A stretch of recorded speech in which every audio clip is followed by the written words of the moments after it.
The most important innovation you will ever make is to innovate yourself. And that is probably why your innovation isn't working. Now, if you really get what I just said, you could possibly skip the next 10 minutes, but I suggest you stick around because we're going to get into a really interesting conversation about how to innovate yourself and, some of the results you can get from doing that.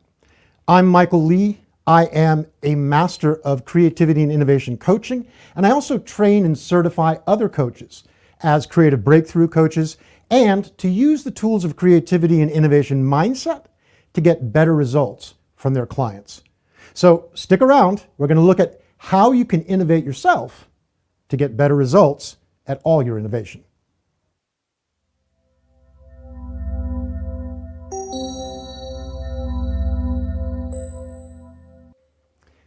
Everybody wants to innovate. I mean, why not, right? It's pretty much one of the core functions of being a human being.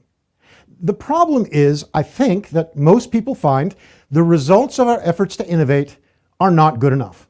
And that's true whether you're working on your own as an entrepreneur or in a small business or in a large business as a leader or even as a coach. There was a study done, there's been a lot of studies like this, but there was specifically one done last year by McKinsey & Company in which a startling number was revealed, which is that over 80% of leaders thought that innovation was among their top priorities, and only 6% felt like their innovation programs were working. And this became even worse during the COVID pandemic.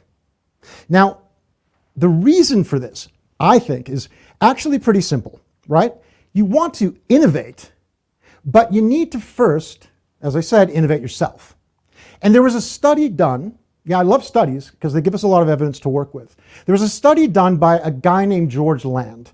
He was working with NASA, the space agency, and he was studying, how to help their engineers and their scientists be more creative. He decided to find out when we start to lose our creativity. And he found that 5-year-old children, 98% of them are creative geniuses.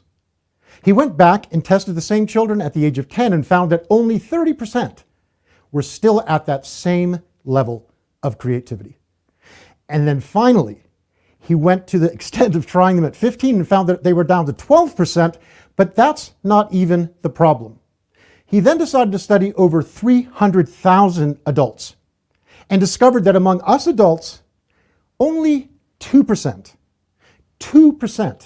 remain at the level of creativity that we were at as little children. Now, it's pretty commonly blamed on school, right? There's even a TED Talk, quite famous, in which Sir Ken Robinson talks about how school destroys creativity. But if you think about it, really, our schools are built perfectly to satisfy our society. So our society also rewards doing things the way they've always been done. As much as you want to innovate and companies say they want to, we pretty much want to do things the way that it worked before. But the truth is that behind all of this, the biggest problem is a third S, which is ourself. See, we are taught from a very young age to discover who we are, to learn who we are, become that person, and then be assertive. Make sure that we are the person we are. The problem with this, it starts to create an attachment to our identity. In fact, as a recovering addict myself, I can even say it is an addiction to our identity. We will fight for who we are and the way we see the world against all things that come at us. Now, here's why that's a problem.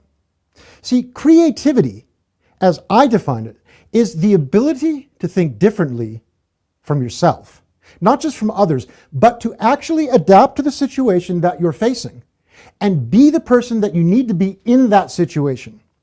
And innovation is just the ability to act differently from yourself. So creativity to think differently from yourself, innovation to behave differently from the way you might, right?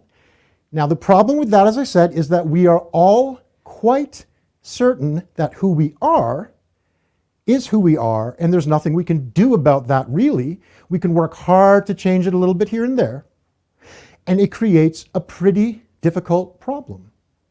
See, the way creativity works is actually really simple. You start by perceiving the world around you. whether that is data that you're taking in through your eyes and ears, or whether it's information someone's giving you.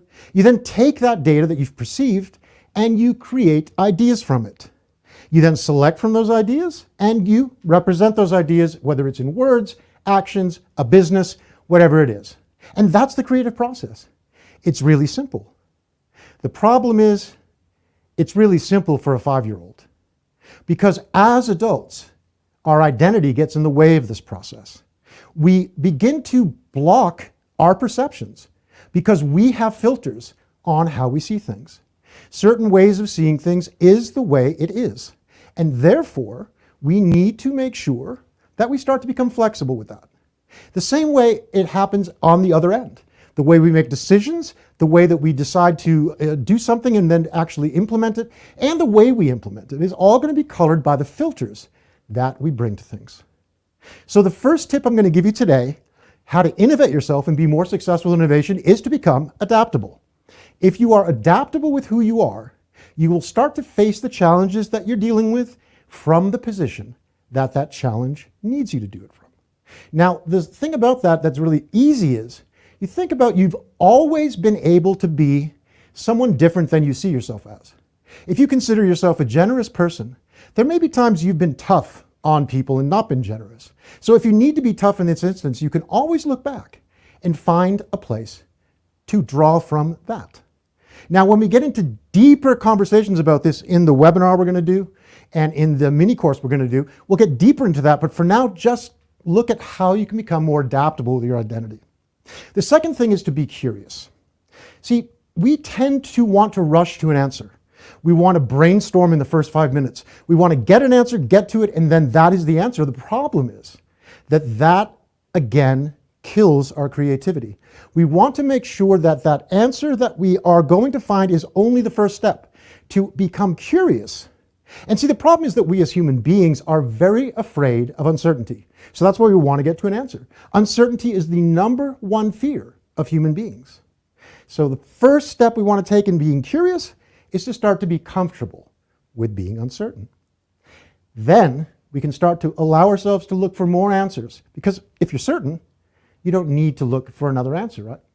So certainty actually kills creativity. Now, the third thing I want to talk about, and this is a really complex idea, but to simplify it, ideas only come from one place, and that's the subconscious. The subconscious is the only place that will come up with new ideas. That's why when you have a new idea, you have that aha moment, because it is actually that moment of excitement that you're experiencing. Where did that come from? Where did that idea pop in from, right? So the problem we have is that the subconscious in most adults has been beaten up or locked away, right? We've insulted it over our lifetimes. We've told it that its ideas aren't good enough. We've, argued with it. What we want to do is encourage our subconscious to be curious, to come up with more ideas and be free about it. So the third tip I'm going to give you today is simply to have fun. Actually have fun with your efforts to innovate. We know that, like a lot of times, people consider innovation to be very serious. It's something that you have to do, and it has to have results. And that in itself will kill your efforts to innovate, whether it's on your own, whether it's with a team, whether you're leading that team or in that team. You need to have fun, because that will let your subconscious start to actually participate and bring your conscious and subconscious processes together. So those are my 3 tips for today. Be adaptable, be curious, and have fun. Right? We're going to get deeper into looking at how to cope with the uncertainty of the world that we're in, and how to use that uncertainty not just as something you have to get around, but actually use that uncertainty as the fuel for your creativity. And your creativity, of course, as the fuel to innovate. You can't innovate without being creative first. And there's really no need to try to, be creative without implementing it, right? It's an innovation. So creativity and innovation really go together. So that is really what I want to summarize today for you in this short keynote. I hope that you can get something from that, from those 3 tips. Innovate yourself, right, is the core of those 3 things put together. And there's really a lot more to it. So as I said, please join us for the webinar we'll be having looking at how to deal with uncertainty, and the mini course on how to dance with uncertainty and innovate successfully. Thank you again for being here. I hope you enjoy HybriCON, and I look forward to seeing you in the next event.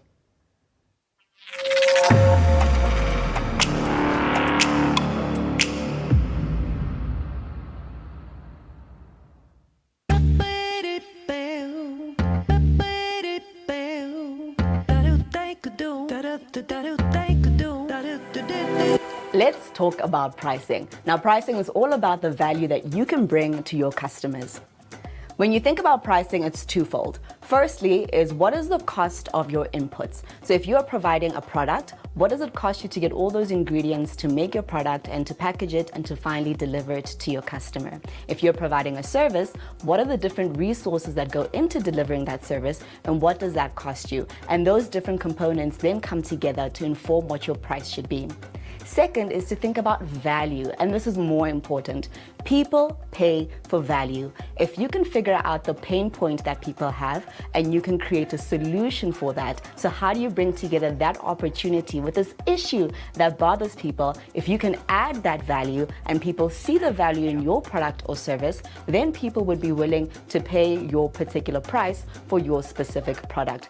A good thing to do is to go out there and see what else is being charged in the market, but also find out from potential customers what they would be willing to pay for the problem that you're going to solve. Simple steps that you can do right now is to just sit down and think about what's on your mind around your business, and if you have pricing, how's that pricing going to work, and what do people want to pay for your particular solution? And if you can get some feedback on that, you can get out there and start your business. Look out for our action steps to follow.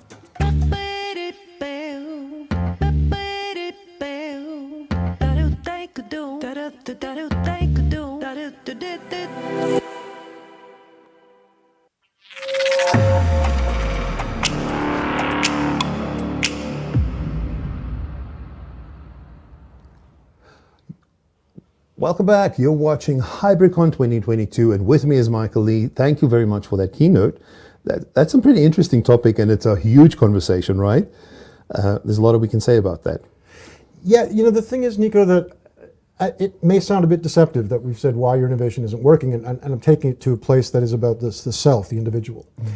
But the fact is that no system, right, no company's structure is ever going to work as long as the people in there are stuck in their identity, who they are.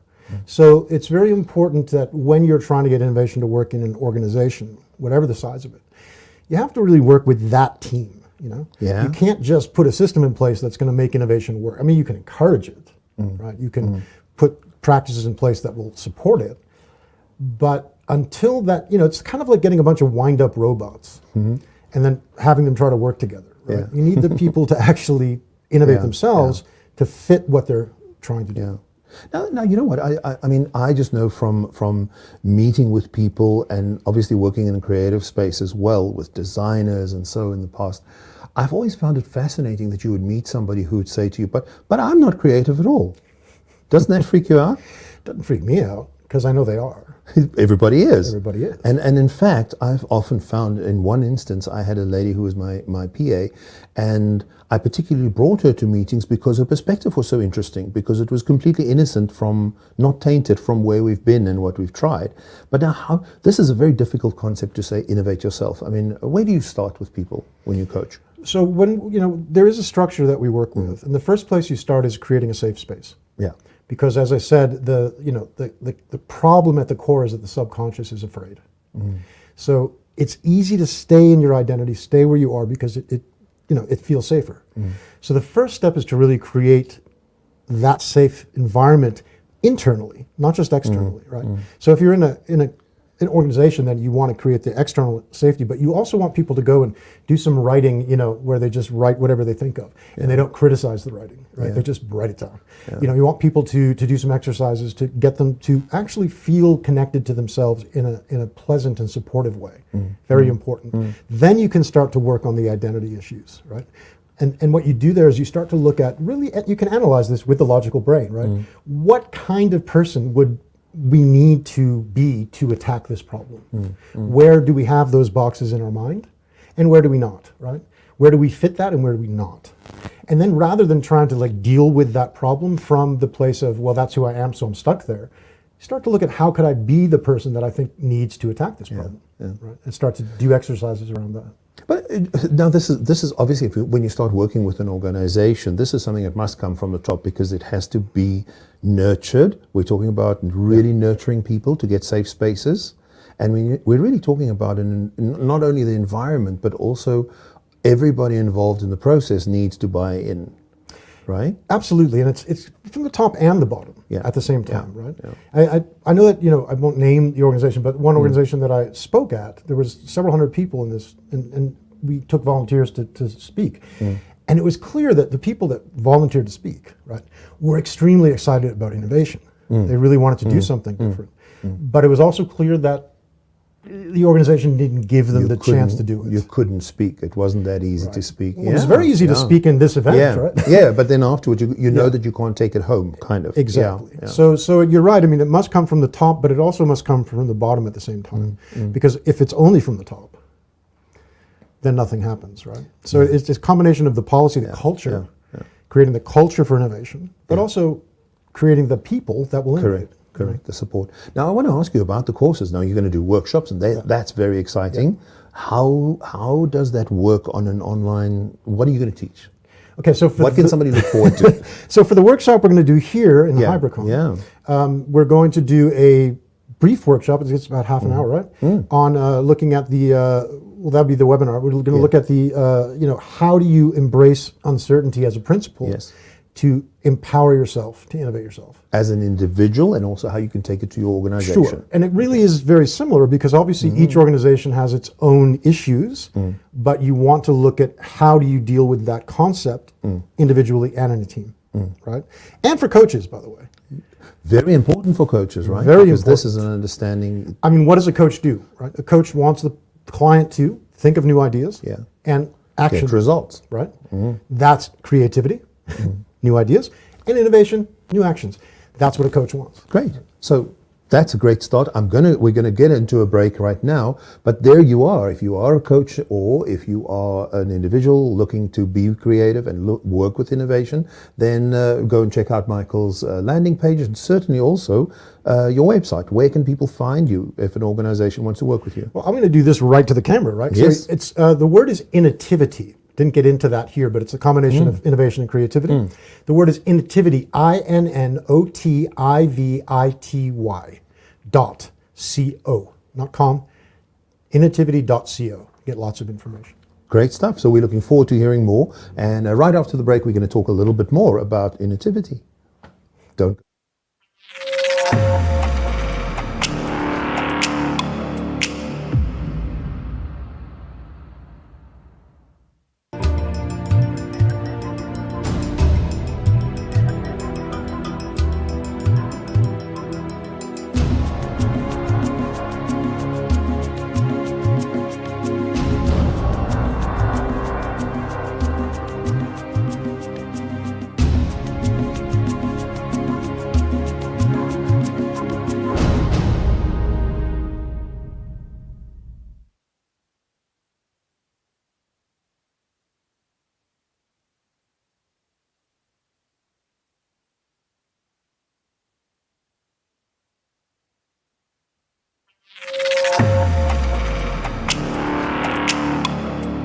Watching HybriCON 2022. I'm Nico Steyn. I'm talking to Michael Lee about innovating yourself and about this topic of innovation. So we're really looking forward to it. You just started talking about your company and Innotivity. Talk a little bit about this concept. That's intriguing.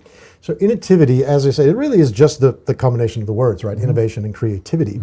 But the point of it, why we use that term, is that really people like to separate them. They like to think of creativity as something, kind of fruity and like it's like something, without seriousness, maybe, but it's like, arts and dancing and music, and innovation as a very serious scientific, kind of business hard-edged thing.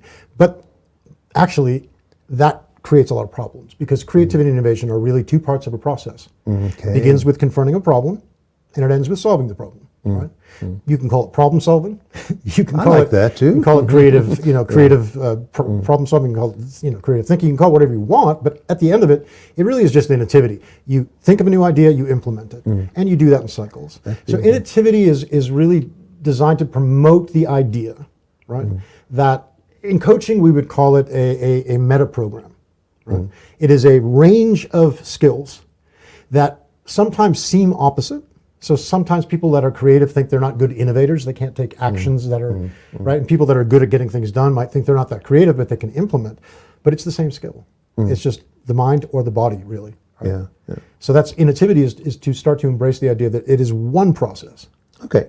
So if somebody's ready to innovate themselves, Yeah. what is the attitude that they must come to the meeting with, or come to your workshop with? Because, you could pick up people that are non-believers and you kind of go, you're going to ask them to play, you're going to ask them to imagine, Yeah. you're going to ask them to Yeah. project, you're going to ask them to do all this stuff that is not, it's counterintuitive to being serious at work. Well, that's true, and I think the first attitude to come with is the first one I outlined in the talk, in the keynote, which is to be adaptable, be flexible, right? Be willing to, the minute you start to say, that's not me, right? That's not the way I am, you've already lost the game, right? Exactly. I like to say this, Nico, and I think you'll like this.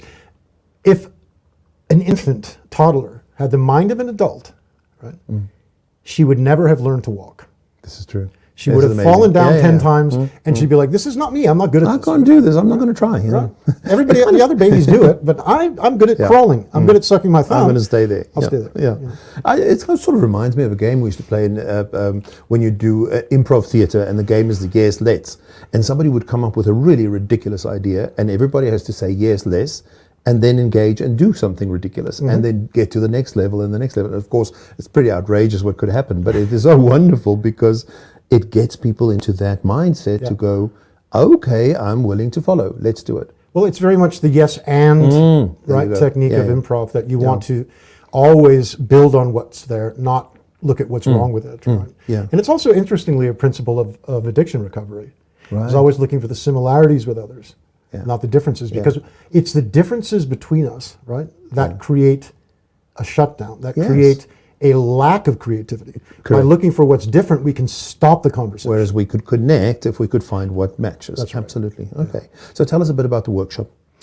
The You're going to do a workshop here on Yeah. HybriCON? Yeah, Tell us about it. it's going to be a mini course, and we're going to look, literally it's going to be called, how to dance with uncertainty. I feel like I want to do this right in the Yes, camera. tell. How to dance with uncertainty and innovate successfully. So it'll look at, what are the steps to take when you are dealing with uncertainty around you, right? And just a little hint. Let's start with the idea that uncertainty is simply an opinion, right? It is an opinion that only human beings have. Yeah. The computer that people are watching this on doesn't worry about uncertainty, right? Yeah. So when you start with that, right, you start to realize that that opinion can be manipulated. Of course. Absolutely. Up to the moment when you say there's a lot of uncertainty in the air, somebody who had never thought about uncertainty may suddenly go, oh my God, why am I not uncertain? Right. And then we start becoming uncertain. Well, and here's the funny thing, right? This is what I want, what in that course, what we're going to look at is you want to be uncertain. Yes. Right? We always try to get away from it because it's our biggest fear. Okay. But actually, the minute, as I said in the keynote, the minute you become certain, you can stop, right? You can relax.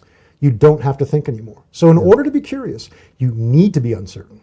So the problem isn't the uncertainty, it's our feeling about the uncertainty. Okay, so we're going to wrap that up because this is the place where we're going to talk all night if we do that. But also, I think this is that interesting place to go. So if you really want to deal with uncertainty and dance the dance, then Michael, where do people find you? Well, as I said, you can find me on my website, innotivity.co, or of course here on this platform, you can sign up for the mini course. That's right. On So how to dance with uncertainty and innovate successfully. Excellent. So check out Michael's landing page as of this weekend. So thank you so very, very much for sharing this with us. We're really looking forward to this. Thank you, Nico, for doing this wonderful event. This is really exciting. Thank you. I'm having a lot of fun with it. Cool. Thank you for watching, and we hope that you had some insight there and that you're getting ready to dance with some uncertainty coming up.